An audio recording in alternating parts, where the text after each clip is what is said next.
Nonito Donaire doesn't just fight, he finishes. With sniper precision and a left hook that shattered world champions. The Filipino Flash built a career on moments that leave crowds gasping and opponents crumbling. He's not just fast, he's frightening. Not just a legend, but a legacy in motion. In a sport where youth is king, Donaire rewrote the rules, winning world titles in 4 weight classes across 3 different decades. And he didn't stop there. Behind the gloves is a multi-millionaire living the life fighters dream of, roaring through Vegas in a Ferrari, commanding respect in every room he enters, and standing tall as a symbol of pride for an entire nation. But his story isn't just about titles, cars, or luxury. It's about pain, comebacks, that warrior code that says, even when the world doubts you, you show up and make them believe. So before we unpack the life, career, and cold-blooded rise of one of boxing's most dangerous legends, drop a like, subscribe, and hit that notification bell.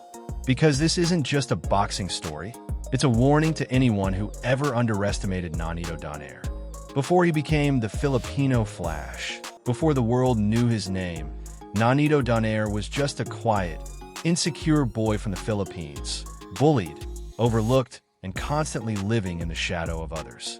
Born on November 16, 1982, in the small town of Talibon, Bohol, his early life didn't hint at the greatness that would one day follow. He grew up in General Santos City, a humble place that, by sheer fate, also happened to be home to another future boxing legend, Manny Pacquiao. But unlike Pacquiao, who always seemed to carry a defiant fire, Donaire spent much of his childhood feeling invisible, fragile in stature, reserved in demeanor, and burdened with a heavy sense of self-doubt. At home, the spotlight belonged to his older brother, Glenn, who had begun boxing under the guidance of their father, a former amateur fighter. But life would soon take a sharp turn. At 11 years old, Nonito was sent to the United States to live with his father in California. It was meant to be a fresh start, but adjusting to a new country wasn't easy. He struggled to fit in and often felt like an outsider. Seeking a way to bond with his father and brother, he reluctantly stepped into the gym. At first, boxing felt like a chore, something he did for approval rather than passion. But then something shifted. The more he trained, the more he discovered a hidden fire, a growing confidence with every punch thrown and every round sparred. He began to mimic the legendary left hook of Alexis Arguello, his boxing idol, and soon enough, the kid once mocked for being weak was now dropping jaws in the ring. Together with his brother Glenn, he began racking up wins in the amateur circuit, capturing local titles and catching the attention of boxing enthusiasts. But it was clear early on, this wasn't just talent. It was obsession. It was survival. Every jab, every knockout was a fight against the ghosts of his past. By the time he turned professional, he was a different man. His speed was electric, his punches devastating, and his confidence unshakable. The nickname, the Filipino Flash, wasn't just clever branding, it was a warning. Blink, and you'd miss the knockout. His rise was swift, and his performances were unforgettable. He conquered weight class after weight class, eventually becoming a world champion in 4 different divisions, from flyweight to featherweight. In an era dominated by giants, Donaire carved out his own legend, delivering highlight reel knockouts that earned him not 1, but 2 Knockout of the Year awards from the Ring magazine. In 2011, he climbed as high as number 3 on the Ring's pound-for-pound list, and the following year, he was named Fighter of the Year by the Boxing Writers Association of America. But even those accolades barely scratched the surface of what he would go on to achieve. At age 38, long past the age most fighters hang up their gloves, Donaire became the oldest boxer ever to win a bantamweight world title. He joined the rarest of company, just one of 6 boxers in history to hold titles across 3 different decades, alongside legends like Manny Pacquiao and Floyd Mayweather. His net worth, now estimated at around $5 million, is just a number, because what truly defines him isn't wealth or belts, but the journey. His professional boxing journey is the kind of story that feels almost too dramatic to be true, a tale of grit, redemption, and an unrelenting pursuit of greatness. When he stepped into the ring for his professional debut in 2001, it wasn't with fireworks or a roar of expectation. He turned pro quietly, alongside his brother Glenn, fueled more by raw ambition than polished hype. But right from the beginning, the path was anything but smooth. In only his second fight, Donaire suffered a controversial loss, a decision that stung deeper than the punches he'd taken. For many fighters, an early setback like that could have spelled the end. But for Donaire, it lit a fire. The sting of defeat became his motivation, a silent vow that he would never be overlooked again. In 2002, that fire ignited in the ring when he stopped Thailand's Kaishan Sorvorapin to claim his first regional title. It was a glimpse of what was to come, a flash, if you will, of the power and precision he was beginning to harness. Still, few could have predicted the storm that would follow just a few years later. The real breakout came in 2007, a night that would change everything. Donaire stepped into the ring against the undefeated and feared Vic Darcinian for the IBF and IBO flyweight titles. Nearly everyone had written him off. Darcinian was seen as too powerful, too relentless. But in the fifth round, Donaire unleashed a left hook so devastating, it sent shockwaves through the boxing world. Darcinian crumbled, and with that single punch, Donaire's name was etched into boxing history. It wasn't just a knockout, it was an arrival. He walked out of that ring not only a world champion, but the owner of Ring Magazine's Knockout of the Year and Upset of the Year awards. Overnight, he became a national hero, honored by then Philippine President Gloria Macapagal Arroyo, and hailed as the heir to Manny Pacquiao's throne. From there, his career soared. He defended his flyweight titles with ease and soon parted ways with his early promoter to sign with Top Rank, stepping into a bigger arena with bigger opportunities. In 2009, he captured the WBA interim super flyweight title with a clinical dismantling of Rafael Concepcion. By now, his style was unmistakable, blazing hand speed, a sniper's accuracy, and a left hook that could end fights in an instant. His growing fan base watched in awe as he climbed weight divisions like a man chasing history. Then came 2011, a defining year. He faced Mexico's Fernando Montiel for the WBC and WBO bantamweight titles. Montiel was no pushover. He was a battle-tested champion with grit and heart.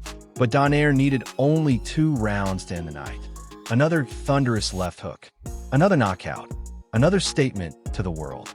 This victory didn't just add more belts to his collection.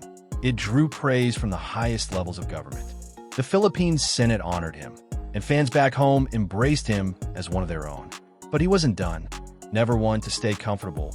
He moved up again, this time to the super bantamweight division. There in 2012, he defeated Wilfredo Vasquez Jr. for the WBO title and then unified the division by adding the IBF belt after outclassing Jeffrey Mathebula. His accolades continued to pile up, and with each win, he solidified his place as one of the sport's most feared and respected fighters. That same year, he was named Fighter of the Year by the Boxing Writers Association of America, joining a club of legends. Yet, even legends meet their match. In 2013, Donaire stepped into the ring with Cuban maestro Guillermo Rigondeaux, an elite defensive wizard with surgical counterpunching. What followed was a chess match of the highest order. Donaire fought bravely, but Rigondeaux's elusive style proved difficult to crack. After 12 tough rounds, Donaire lost by decision. His remarkable 12-year winning streak had come to an end. For the first time in a long while, he had to stare down the bitter taste of defeat, not as a prospect, but as a champion. But if there's one thing that defines Donaire, it's his resilience. He didn't fold. He didn't walk away. Instead, he moved up once again, this time to featherweight. In 2014, he battled Simphiwe Vediika for the WBA Super Featherweight title. Despite a cut from an accidental headbutt, Donaire pressed forward, dropped Vediika, and walked away with yet another world championship in a higher weight class. He was rewriting the blueprint of a career, pushing boundaries others feared to touch. And yet, his most inspiring chapter was still to come. Years later, after many thought his prime had passed, Donaire returned to bantamweight, the division where it all began. In 2018, He entered the World Boxing Super Series, a tournament stacked with the sport's elite. Many doubted him and even called him too old. But Donaire proved them wrong at every turn, advancing to the finals where he faced the fearsome Japanese phenom, Naoya Inoue, the monster. The fight that followed in 2019 was nothing short of legendary. For 12 rounds, the two warriors traded blows in one of the most thrilling and brutal contests of the decade. At one point, Donaire landed a punch so fierce it fractured Inoue's orbital bone, a reminder that age hadn't dulled his power. Though he lost the decision, he won something greater, the admiration of fans around the world. That night, he wasn't just a challenger, he was a warrior, and their bout was crowned Fight of the Year. Still hungry, still fighting, he continued to defy time. In 2021, at 38 years old, he knocked out Nordini Bali to reclaim the WBC bantamweight title, becoming the oldest bantamweight champion in boxing history. His longevity, unmatched. His determination, unbreakable. His place in history, undeniable. Today, he stands as a symbol of excellence, not just for the Filipino people, but for boxing itself. Beyond the spotlight of the boxing ring, his life tells a quieter, yet equally powerful story. One of love, family, and deep devotion to the people and country that shaped him. In 2008, at the height of his rising fame, Donaire found something even more important than a championship belt. He found Rachel Marcial, a fierce competitor in her own right. Rachel was a former Taekwondo champion, dominating both the U.S. collegiate and military circuits. Their connection went beyond the physical. She understood the discipline, the mental warfare, the sacrifice it took to thrive in combat sports. On August 8th of that year, they were married in an intimate ceremony in Carmel, California. 3 years later, they reaffirmed their vows in a church service in the Philippines, a heartfelt moment that symbolized not just a bond between two people, but a bridge between continents and cultures. She wasn't just his wife. She became an integral part of Donaire's career. As his manager and coach, she was often seen in his corner, not only guiding strategy, but anchoring him emotionally through victories and setbacks alike. Their partnership was rare in the fight game, rooted in mutual respect, trust, and a shared commitment to their family. Together, they raised two sons, Jarrell Michael and Jarrell Logan, and built a home grounded in values far from the chaos of the spotlight.